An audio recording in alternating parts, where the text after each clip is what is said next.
Hi everyone, welcome back to What's Brewing. I'm Mark. In today's episode, we're sitting down with Robin LeBlanc, CPA out of Broussard, Louisiana. But before we get into it, let's go ahead and roll that beautiful B-roll.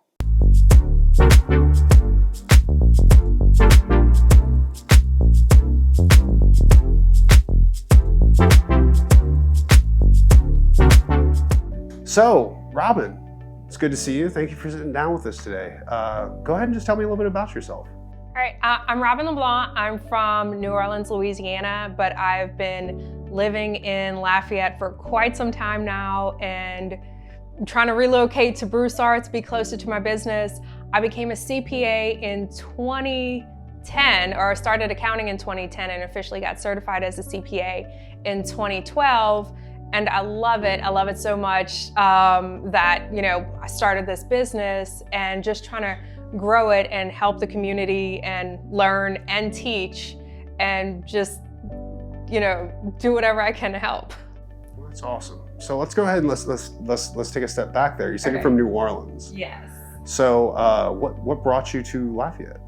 My dad got an oil field job back when I was 16. So we relocated to Lafayette, and as soon as I graduated high school, I went back to New Orleans for school, figured out it was cheaper to just live off of my parents for free. So ended up back in Lafayette and put down roots, and I'm here now. Here now? Yes. Well, that's awesome. So how did you get into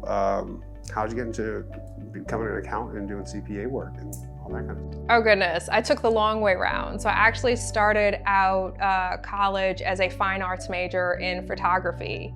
And that didn't work out so well. It's a bit of a jump from one. That's like, let me go from art and drawing to math. Well, from photography to math. I actually wanted to do photographies for bands, and I wanted to pretty much be like a paid roadie, so do photography, travel, go to concerts as a job, which didn't work out.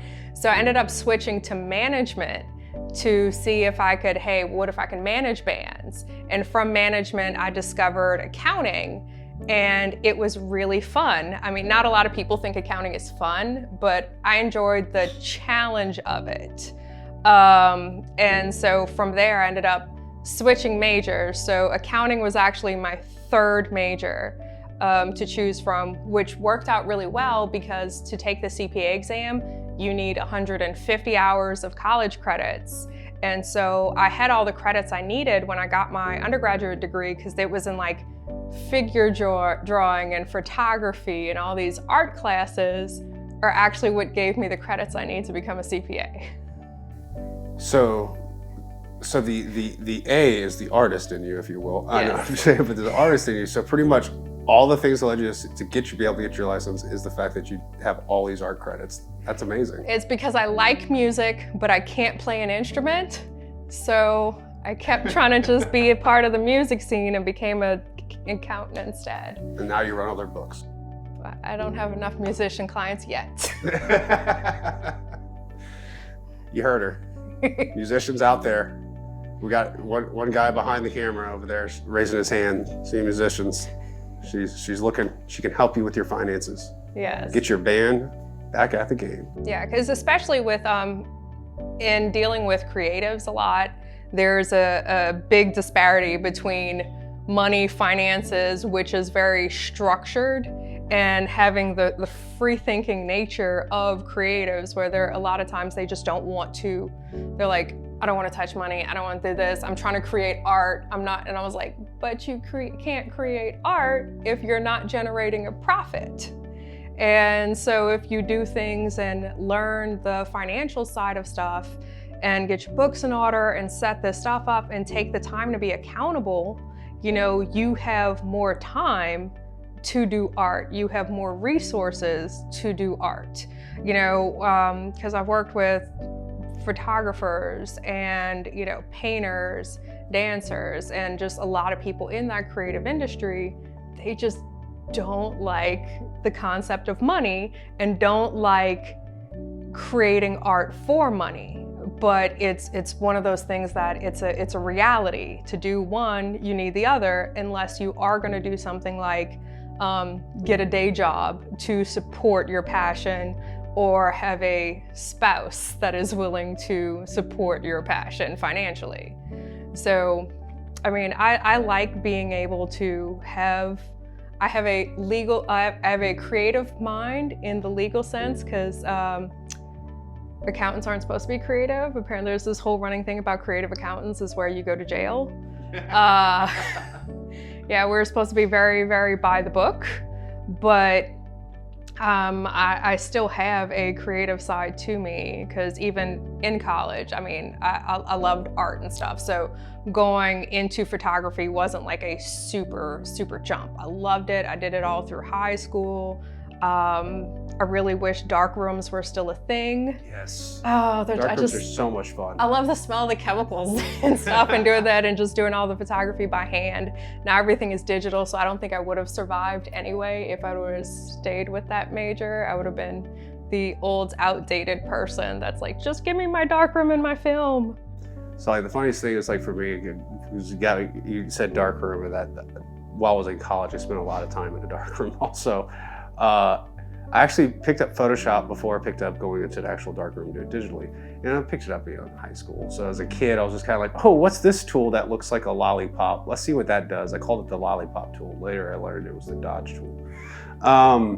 And so I was like sitting there, I'm like, I don't know how any of this stuff works. Then I got to college and worked in a dark room. And I was like, oh, that's what that tool does. Yeah. And so like working in a dark room later for me enhanced, okay, now I know how to use Photoshop properly because I understand what's the process you're doing when you do it manually. Yeah. Which I sometimes feel like a lot of people that are photographers, they don't understand that anymore. Get back to the basics. Get back to the basics. Paint a room black, black out the windows. Mm-hmm. You know, get some chemicals that might be dangerous.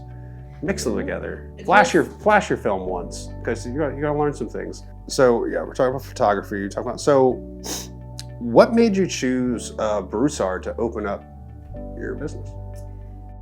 So Broussard actually was just an opportunity that presented in my lap. I had an individual who was becoming a client right when I was starting out, who I had known for years, and he was like, hey, in exchange for services, I just bought this new building, and there's an empty room in the back. You can come, work there, and instead of rent, you just do my books for me. And I was like, sweet, this works out. I was super excited. I had my own little office.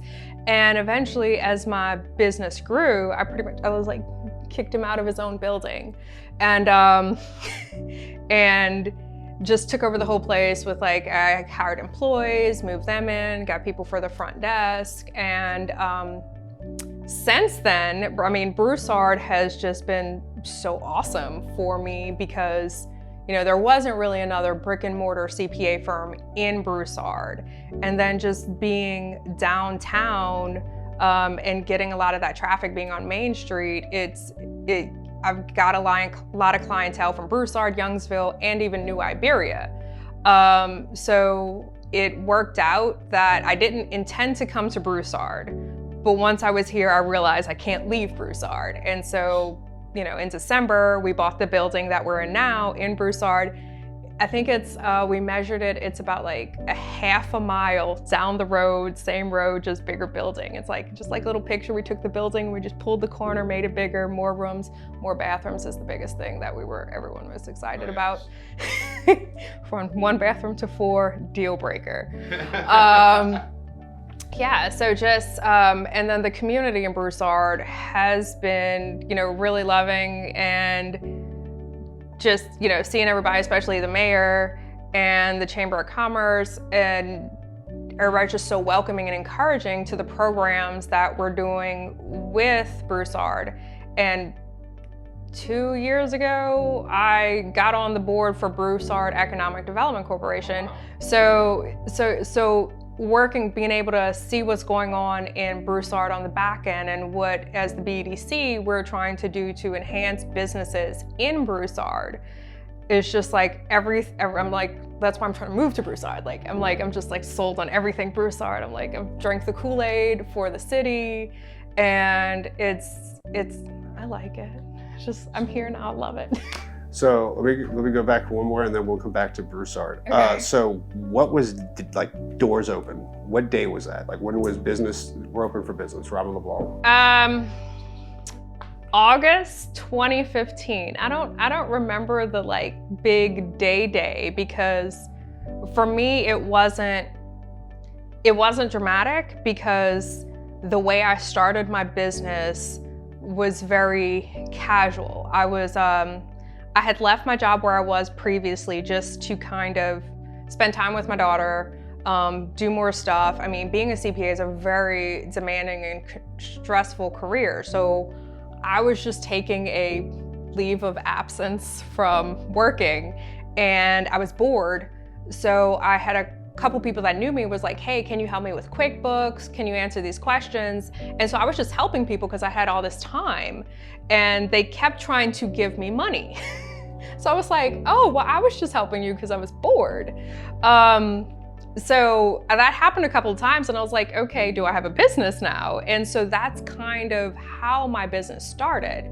So by moving into Broussard and moving into that office, it was mainly because I want nobody to come to my house.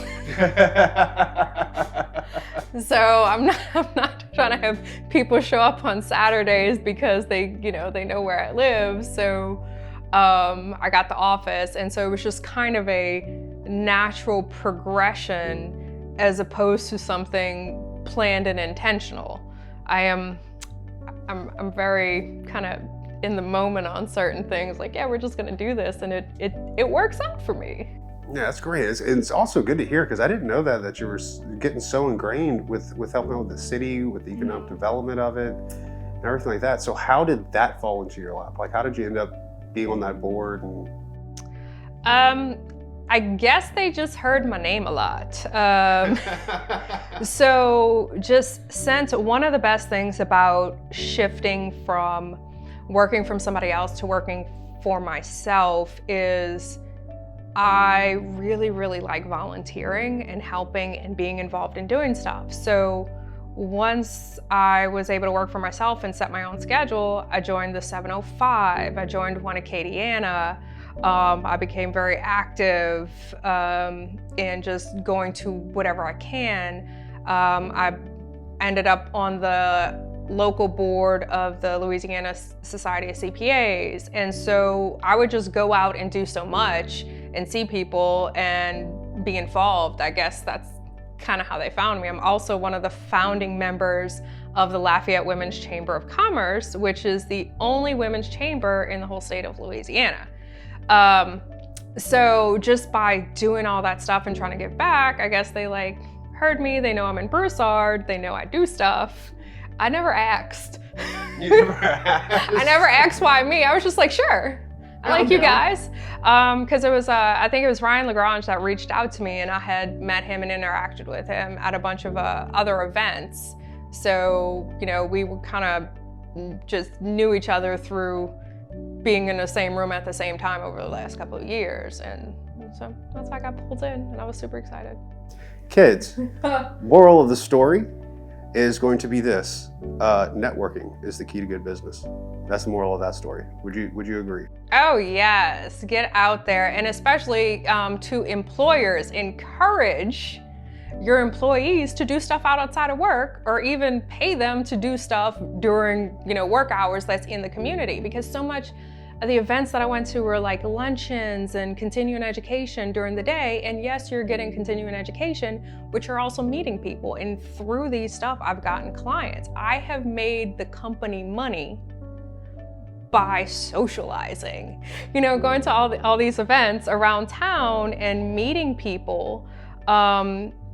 Helps the job be, less stressful, because part of the job becomes socializing with people. And I know that might not transition to every single industry, but especially in mine, where I am part of the commodity. I'm selling my intellectual property is my sales item, and by getting out there, people trust me.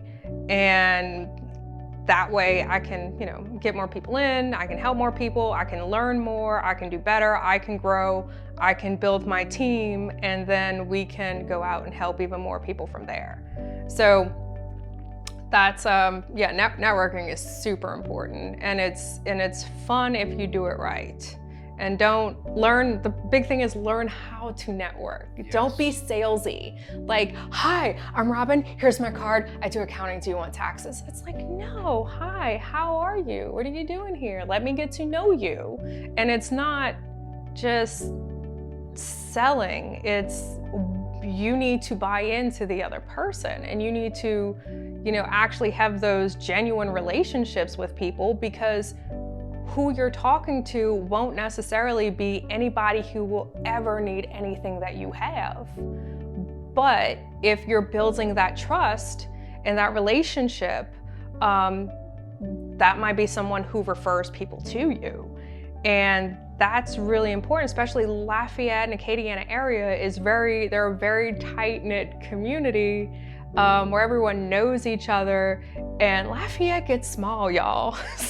So being able to cultivate those relationships and genuine relationships, not just like, oh, you're not gonna do business with me? Okay, bye, I don't wanna talk to you anymore. Like, that's not gonna work. Yeah.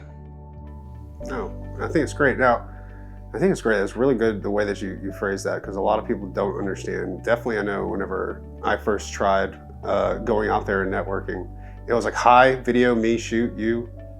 That doesn't work. No, you have to it's like you say, you just have to start the conversation, get a conversation going, talk to them, get to know them, get to know about their business first before you say what you do. Because no matter what, whenever, I know me personally, I like to do business with a person who's actually interested in what my business is. Oh, yeah. That's not all. Everything that you kind of led up to recently, you were awarded something recently, weren't you? Emerging Leaders Women to Watch for 2021. That's amazing. Thank you. And that's through the whole entire state of Louisiana. It's like you're one of the people that they need to watch out. Yeah, I think the Louisiana has 7,000 CPAs in it. So of those 7,000, of the women, me. That's an awesome accomplishment. And it was an extreme honor to get it. Not so much just by being selected by the committee, but I didn't even know that people nominated me for it. So Christina, my sister / super awesome executive office manager extraordinaire, she nominated me and got a whole bunch of people in the community to write recommendation letters. So which they gave me the whole packet that they submitted after they found out I won, and that's how they told me I won, was by handing me the packet of letters that everyone wrote about me to get me the nomination. Because you can also self-nominate and just say, hey, I deserve to win, here are my credentials. But they did it all secretively. And so I'm sitting there I'm not crying.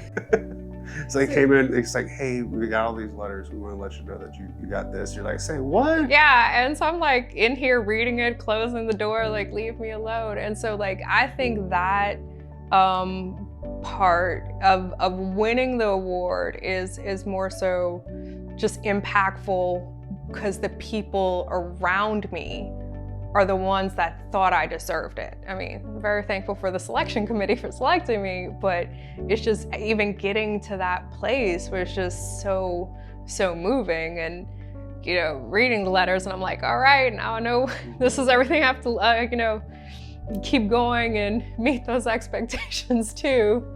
So I mean, it's very, very proud, very humbled by it, most of anything. Now that we know a little bit more about your business, we know about CPA, I want to get into you. Okay. And the things that you're interested in, because I noticed some things around this office that caught my eye. Now, one thing I do want to let people know, Robin and I have been knowing each other for a while. So it's not like I'm just meeting her. Her and I have been knowing each other for a while. And I've known this, but I think everybody else should know this. There's a lot of Star Trek stuff around your office. Yes. So let's talk about that. Okay, which part? Star Trek. Okay, Star Trek is amazing. It's I don't even know when I got into it. I mean, my mom used to watch Star Trek when I was little. Next Generation was on TV, so we would watch that a lot, but it was more so in the background. And it was about, maybe it's like 6 to 7 years ago that I just really, really got into it. I don't know if I was bored one day and just started binging. Started with the whole original series, Next Gen, Enterprise, Voyager, DS9, and just listening to the core concepts in it and understanding a lot of just the hope and compassion and everything for humanity and just all the life concepts of I'm nerding out right now. Just all the life concepts in Star Trek and how to treat other people. I mean, it's something we need so much right now because especially in the world today, there's the amount of hatred and just aggression and people, you know, tearing apart based on opinions from politics and social issues. Just going back to the original series of Star Trek, and it addresses a lot of those opposing opinions, but they do it with like aliens and other species in a safe environment so that people don't necessarily feel persecuted, even though it's about them. And so I recommend everybody go watch the original series Star Trek. It will make you a better person. All right, so I have one question on that, and then I want to make a tidbit. So, favorite episode of Star Trek Next Generation? Oh, crud. I mean, I like any episode that has Q in it.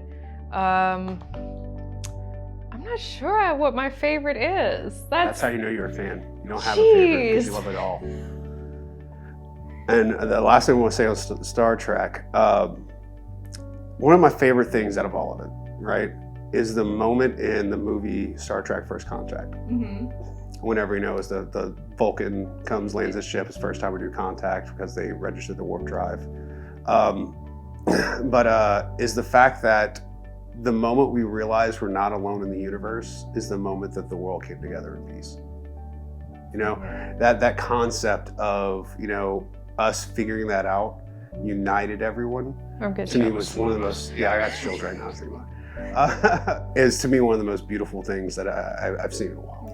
And so I 100% understand the love of Star Trek. And on that note, for you know, living long and prosper, it's time for us to go. So Robin, I just want to say thank you very much for sitting and talking with us about your business, talking with us about you as a person, and talking to us a little bit about Star Trek. Where can they find you? You can find me www.robinleblanccpa.com, but for the best information, Robin LeBlanc CPA on Facebook. We try to put as much information out there as we can.